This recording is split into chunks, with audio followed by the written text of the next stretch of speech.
నమస్తే, welcome to burning issue. గ్రామ పంచాయతీ ఎన్నికల్లో తెలంగాణ పల్లెల్లో సాగిన 2 విడతల ఫలితాలు సరికొత్త రాజకీయ సమీకరణాలుగా నిలిచాయి. పల్లె పోరులో పంజా విసిరిన కాంగ్రెస్ కమలం ఆశలు ఆవిరి చేస్తూ అధికార పార్టీ జైత్రయాత్ర కొనసాగుతున్న కారు పార్టీ మాత్రం ఊహించని రీతిలో గట్టిపోటీయే ఇచ్చింది. దశాబ్ద కాలం పాటు ఏలిగ్గా వెలిగిన గులాబీ పార్టీ అధికారం కోల్పోయినా పల్లెల్లో మాత్రం తన పట్టు చెక్కు చెదలేదని నిరసిస్తూ కాంగ్రెస్కు గట్టి సవాల్ విసిరింది. మరోవైపు అధికారంపై కన్నేసిన కమలదళానికి మాత్రం గ్రామీణ ఓటరు ఆమడ దొరలో నిలిచిపోయాడు. నువ్వా నేనా అన్నట్టు సాగిన 2 విడతల సమరం ముగిసింది. ఇప్పుడు అందరి చూపు 3వ విడతపై. మరి ఆఖరి అంకంలో గెలుపు గుర్రం ఎవరు? పల్లె తీర్పు ఎటువైపు అన్నట్టుగా మారిన ఆ విశేషాలేంటో ఇప్పుడు చూద్దాం.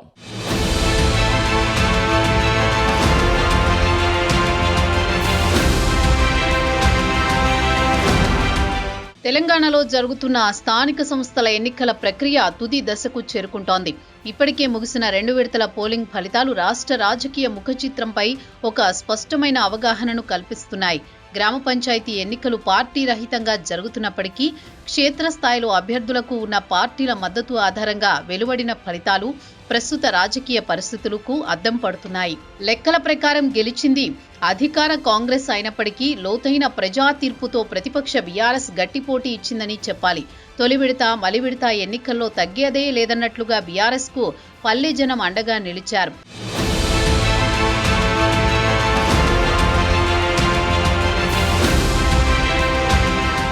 డిసెంబర్ 11న జరిగిన మొదటి విడత పోలింగ్ ఫలితాలను లోతుగా పరిశీలిస్తే గ్రామీణ ఓటరు అధికార కాంగ్రెస్ పార్టీ వైపే మొగ్గు చూపినట్టు స్పష్టమవుతోంది.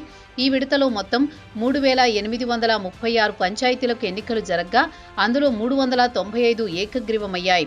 ఫలితాల సరళి గమనిస్తే 84.28% ప్రజలు తమ ఓటు హక్కు వినియోగించుకున్నారు. కాంగ్రెస్ మద్దతుదారులు ఏకంగా 2,426 స్థానాల్లో విజయం సాధించి తమ ఆధిపత్యాన్ని చాటుకున్నారు. ముఖ్యమంత్రి రేవంత్ రెడ్డి సొంత ఇలాకాతో పాటు నిజామాబాద్, కరీంనగర్ జిల్లాల్లో పార్టీ ఏకపక్ష విజయాలను నమోదు చేసింది. ఇక ప్రతిపక్ష బీఆర్ఎస్ పార్టీ 1,155 స్థానాలకు పరిమితమైంది. అధికారం కోల్పోయిన తర్వాత జరుగుతున్న మొదటి స్థానిక ఎన్నికలు కావడంతో ఆ పార్టీకి ఇది గట్టి సవాలుగా మారింది. బీజేపీ 199 స్థానాలతో, ఇతరులు 54 స్థానాలతో సరిపెట్టుకున్నారు.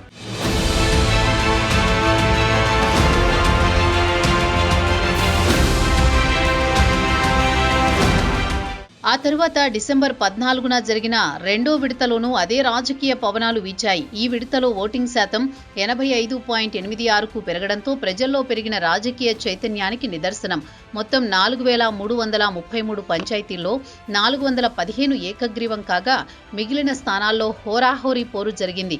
ఇక్కడ కూడా కాంగ్రెస్ పార్టీ తన జోరు కొనసాగిస్తూ సుమారు 2,000కు పైగా స్థానాల్లో జెండా ఎగురవేసింది. ముఖ్యంగా ఖమ్మం, వరంగల్, నల్గొండ వంటి జిల్లాల్లో కాంగ్రెస్ హవా స్పష్టంగా కనిపించింది. బీఆర్ఎస్ పార్టీ సిద్దిపేట, మెదక్ వంటి తమ కంచుకోటల్లో పట్టు నిలుపుకునే ప్రయత్నం చేస్తూ 1000కి పైగా స్థానాల్లో గెలుపొందింది. బీజేపీ తన బలాన్ని స్వల్పంగా పెంచుకుంటూ విజయం సాధించినా స్వతంత్రులు ఇతరుల స్థానాలతో పోల్చుకుంటే కమలం వెనుకంజలో ఉండిపోవడం గమనార్హం. 100% పంచాయతీలు అయితే దాదాపు 60% పైసలు కాంగ్రెస్ పార్టీ గెలుచుకుంది. 2,400 పైసలకు మొదటి విడత, 2,290 అంటే 2,300 రెండో విడత. టీఆర్ఎస్ పార్టీ గెలిచింది 20%, 10% బీజేపీ, 10% ఇండిపెండెంట్లు. ఇంకా మేము 60% పంచాయతీలు గెలుచుకున్నాం, 51% ఓటు షేరింగ్ గెలుచుకున్నాం. ఇక్కడ అద్భుతం కదా, అద్భుతమైన విజయం సాధించింది. 3వ విడత ఇంకొంచెం ఎక్కువ పంచాయతీలు ఇంకొంచెం ఎక్కువ చేస్తుందని చెప్పి మేము ఆశిస్తున్నాం. పంచాయతీలో రాజకీయాలు ఎలా ఉంటాయంటే అవి పార్టీలకు అతీతంగా జరిగే, గుర్తులకు లేకుండా జరిగే ఎలక్షన్స్. రెండోది ఏంటంటే పంచాయతీ ఎన్నికల్లో స్థానిక వ్యక్తి మీద, స్థానిక సమస్యల మీద, ఆ గ్రామంలో వారి సామాజిక వర్గం మీద, ఆ గ్రామంలో వాళ్ళకున్న మంచితనం పట్టు మీద, వ్యక్తిగతం మీద గెలిచే ఎక్కువ. కానీ కాంగ్రెస్ పార్టీ మద్దతు ఇచ్చిన పంచాయతీలు 60% అబవ్ గెలుచుకున్నాం. ఓట్ షేరింగ్ కూడా 51% అబవ్ ఓట్ షేరింగ్ వచ్చింది. ఇంకెందుకంటే అద్భుతం ఏం కావాలి చెప్పండి. 100% వెళ్ళినాయి కాబట్టి ప్రజలు నమ్మారు. కాంగ్రెస్ పథకాలే కాదు, మొన్న మా ముఖ్యమంత్రి గారి విజన్, మెస్సీ ఫుట్బాల్ మ్యాచ్ కానీ ఇవన్నీ కూడా ముఖ్యమంత్రి గారు చెప్పారు. అనేక దేశాలు పోయినప్పుడు స్పోర్ట్స్ మీద మా విధానం ఇలా ఉండబోతుందని అదేవిధంగా ఈరోజు ఆయన ఆచరించి చూపించాడు. కాబట్టి మా విజన్, ముఖ్యమంత్రి ఆలోచన, ముఖ్యమంత్రి కానీ భవిష్యత్తు విజన్ అనేది ప్రజలు నమ్మారు. ఈ తెలంగాణ రాష్ట్రం రేవంత్ రెడ్డి గారి నాయకత్వంలో ఆయన ముఖ్యమంత్రిగా బలంగా తయారవుతుంది. మేమందరం మా ఆశలు, మా ఆకాంక్షలు, మా భవిష్యత్తు కూడా భద్రంగా ఉంటుందని నమ్మి పంచాయతీలు గెలిపించారు. అదేవిధంగా రేవంత్ రెడ్డి గారు కూడా పాలన కూడా అంత అద్భుతంగా జరుగుతుందని చెప్పి తెలియజేస్తున్నారు. ఈ 2 విడతల ఫలితాలు రాష్ట్ర రాజకీయాలపై తీవ్ర ప్రభావం చూపుతున్నాయి. వరుసగా 2 విడతల్లోనూ కలిసి సుమారు 4,500కు పైగా పంచాయతీలు కైవసం చేసుకోవడం ద్వారా కాంగ్రెస్ గ్రామీణ స్థాయిలో తన పునాదులను పటిష్టం చేసుకుంది.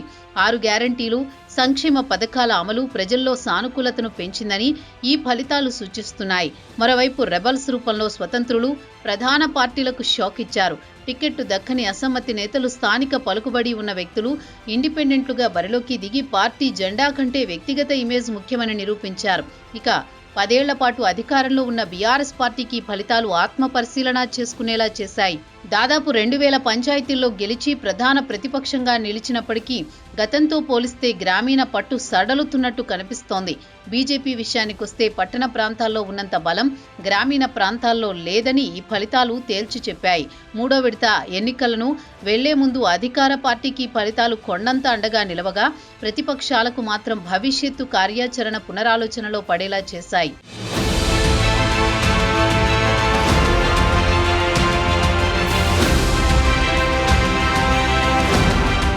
వాస్తవానికి అధికారంలో ఉన్న కాంగ్రెస్ లోకల్ బాడీ ఎన్నికల్లో క్లీన్ స్వీప్ చేయాల్సి ఉంది. కానీ ఆ పరిస్థితులు కానరాలేదు. ప్రతిపక్ష బీఆర్ఎస్ గట్టి పోటీనే ఇచ్చింది. ఇందులో స్థానిక నేతల ప్రమేయం కూడా బలంగా వినిపించింది. క్షేత్రస్థాయిలో చోటు చేసుకున్న కొన్ని ఆసక్తికర పరిణామాలు ఎన్నికల వేడిని మరింత పెంచాయి. ముఖ్యంగా సూర్యాపేట జిల్లాలో మాజీ మంత్రి జగదీష్ రెడ్డి తండ్రి 95 ఏళ్ల వయసులో సర్పంచ్గా విజయం సాధించడం ఈ ఎన్నికల చరిత్రలోనే ఒక అరుదైన ఘట్టంగా నిలిచింది.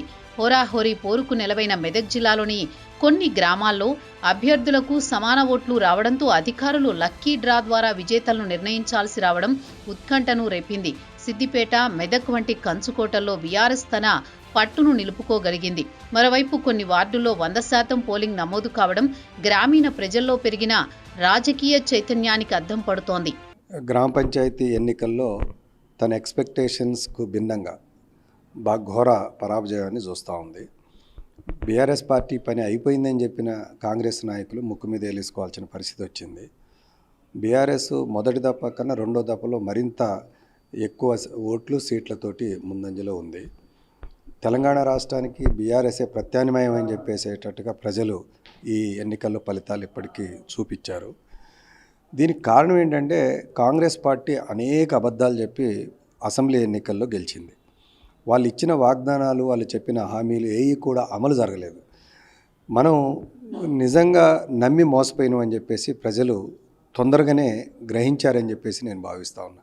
అందుకనే ఈసారి ఇంకా 3 ఏళ్ళ అధికారం ఉందని కాంగ్రెస్ చెప్పే ప్రయత్నం చేసినా, కాంగ్రెస్ ఉంటేనే అభివృద్ధి అని చెప్పినా, డబ్బులు కూడా అధికారం ఉంది కాబట్టి కొంత వెదజల్లే ప్రయత్నం చేసినా ప్రజలు వాటిని లెక్క చేయలేదు. ఎందుకంటే ఊకుకే మోసపోవటం అనేది ప్రజలు చేయరు. ఒకసారి ఎప్పుడో ఒకసారి నమ్మడానికి అవకాశాలు ఉన్నాయి. అలాంటి నమ్మి అసెంబ్లీలో ఓడిపోయినారు.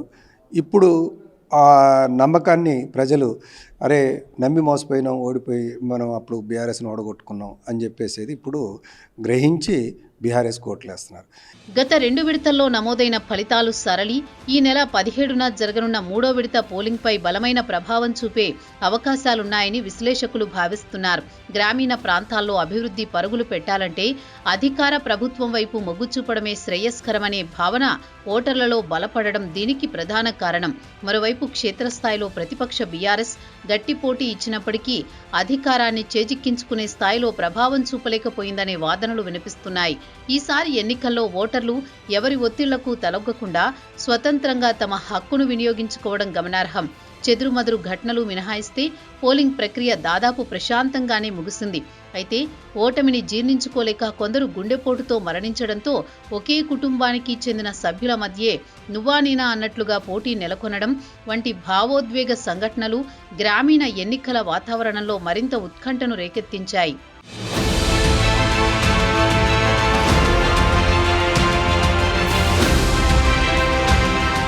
గ్రామీణ ఓటర్ల మనోగతంపై వచ్చిన స్పష్టత కేవలం పల్లెలకే పరిమితం కాకుండా నగర రాజకీయాలపై కూడా తనదైన ముద్ర వేసుకునుందని విశ్లేషణలు వెలువడుతున్నాయి. ముఖ్యంగా ఈ ఫలితాల ప్రభావం రాబోయే జీహెచ్ఎంసీ ఎన్నికలపై ఖచ్చితంగా ఉంటుందని అంచనా. గత అసెంబ్లీ ఎన్నికల సమయంలో నగర ఓటర్లు కాంగ్రెస్ పార్టీకి అంతగా అనుకూలంగా లేరని ఫలితాలు తేల్చినప్పటికీ ఆ తరువాతి పరిణామాలు మారుతున్న రాజకీయ చిత్రానికి అద్దం పడుతున్నాయి. తదనంతరం జరిగిన కంటోన్మెంట్ జూబ్లీహిల్స్ ఉప ఎన్నికల్లో కాంగ్రెస్ పార్టీ విజయఢంకా మోగించడం నగరంలో ఆ పార్టీ పెరుగుతున్న ఆదరణకు నిదర్శనం. గ్రామీణ ఫలితాల జోష్ ఉప ఎన్నికల విజయాలు వెరసి 2026లో జరగనున్న గ్రేటర్ హైదరాబాద్ ఎన్నికల్లో అనూహ్య మార్పులు చోటు చేసుకోబోతున్నాయనేది మాత్రం తాజా ఎన్నికల రిజల్టుతో తెలుస్తోంది. భారతీయ జనతా పార్టీ మొట్టమొదటిసారిగా గ్రామీణ ప్రాంతంలో మేము అక్కడ కాన్సన్ట్రేట్ చేసి పోటీ చేసినాం. ఇప్పటికే వేలాది ఒక సంఖ్యలో మేము వార్డు మెంబర్స్ గెలిచినాము, ఉప సర్పంచ్లు కొన్ని గెలిచినాము, సర్పంచ్లు కూడా దాదాపు ఇప్పటికే 2వ విడత పూర్తి అయ్యే వరకు మాకు 600 పైగా మేము వార్డు సర్పంచ్ కూడా గెలిచినాం. రేపు 3వ విడత ఉన్నది. మొత్తం కలిపి మేము గతంలో మాకు కేవలం 163 మాత్రమే ఉండే. ఇప్పుడు మాకు దాదాపు 3వ విడత అయిపోయే వరకు 1000 దాకా వస్తాయి. కాబట్టి భారతీయ జనతా పార్టీకు గ్రామీణ ప్రజల్లో ఆదరణ పెరిగింది, గ్రామీణ ప్రజల ఓటు శాతం పెరిగింది. భారతీయ జనతా పార్టీని ఈరోజు ప్రజలు ఒక ప్రత్యామ్నాయంగా గుర్తిస్తున్నారు తెలంగాణలో. రాజకీయ పార్టీల జయాపజయాలు పక్కన పెడితే ఈ ఎన్నికల్లో ధన ప్రవాహం కూడా ప్రధాన పాత్ర పోషించిందనే విమర్శలు బలంగా వినిపిస్తున్నాయి. ఓటుకు నోటు, మద్యం ఏరులై పారడం వంటి ఘటనలు అక్కడక్కడా ప్రజాస్వామ్య స్ఫూర్తిని దెబ్బతీశాయనే ఆవేదన మేధావుల నుంచి వ్యక్తమవుతోంది. కొన్ని చోట్ల ఏకగ్రీవాల వెనుక వేలంపాటల ప్రచారం జరగడం, గెలుపు కోసం అభ్యర్థులు లక్షలు కుమ్మరించడం స్థానిక ఎన్నికల తీరుతెన్నులపై చర్చకు దారితీసింది. అంతేకాదు డబ్బులు తీసుకున్నారు కదా మాకే ఓటు వేశామని ప్రమాణం చేయాలంటూ ఓడిన అభ్యర్థులు ఇంటింటికి తిరుగుతూ నిలదీసిన ఘటనలు సభ్య సమాజాన్ని విస్మయానికి గురిచేశాయి. అధికారులు ఎన్ని ఆంక్షలు పెట్టినా క్షేత్రస్థాయిలో ప్రలోభాల పర్వం యథేచ్ఛగా సాగిందనేది కాదనలేని సత్యం.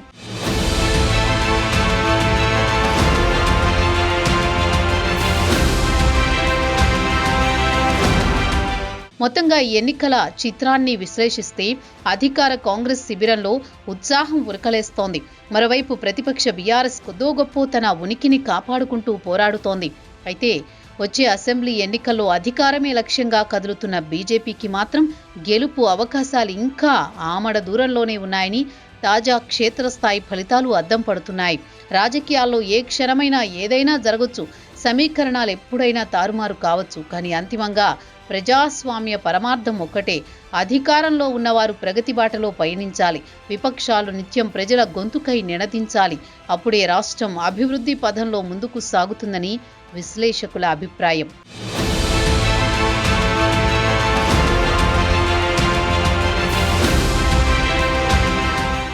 మొత్తానికి పల్లెపోరు రాష్ట్ర రాజకీయాల్లో పెను మార్పులకు వేదికగా మారింది. రాజకీయాల్లో గెలుపోటములు దైవ లిఖితం కావచ్చు, కానీ ప్రజా తీర్పు మాత్రం స్థిరోధార్యం. గెలిచిన వారు అభివృద్ధి బాటలో, ఓడిన వారు ప్రజా గొంతుగా మారితేనే ప్రజాస్వామ్యానికి నిజమైన అర్థం. ఇప్పుడు అందరి దృష్టి తుది విడత పోలింగ్ పైనే ఉంది. మరి ఆ రోజున ఎలాంటి సంచలనాలు నమోదవుతాయో, గ్రామీణ ఓటరు అంతిమ తీర్పు ఎలా ఉండబోతుందో తెలియాలంటే వెయిట్ చేయాల్సిందే.